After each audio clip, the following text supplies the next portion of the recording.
Welcome to our channel. Today we how to transfer your learning with Pluralsight, quick tutorial step by step clearly. To begin, log into your Pluralsight account.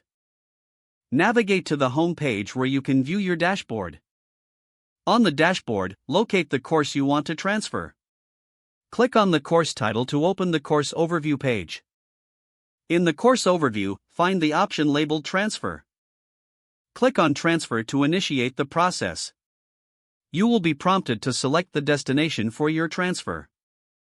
Choose the appropriate destination, whether it's another course or a learning path. Follow the on-screen instructions to confirm your selection. Once confirmed, the transfer process will begin. You will receive a notification once the transfer is complete. Make sure to check the new destination to verify the content has been successfully transferred. If any issues arise, refer to the help section or contact support for assistance. Congratulations, you have successfully transferred your learning on Pluralsight. If the page does not load, refresh the browser or try again in a private or incognito window. Make sure you are using the correct email address, then retype it carefully to avoid small typos. If your password is not accepted, use the reset option and create a new strong password you can remember. Check your spam folder for verification or security emails, then complete any requested confirmation steps. Enable two-factor authentication if available to improve account security and reduce unauthorized access risk. After signing in, review your profile details so your contact information and settings are accurate and current.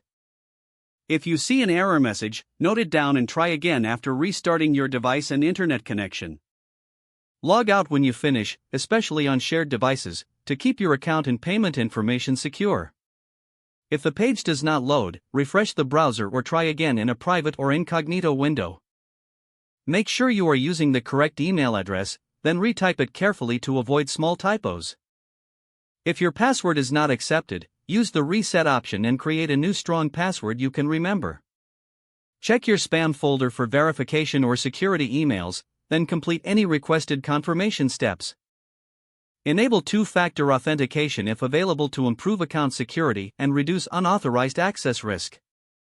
After signing in, review your profile details so your contact information and settings are accurate and current. Don't forget to like this video and subscribe to our channel for more step-by-step tech guides.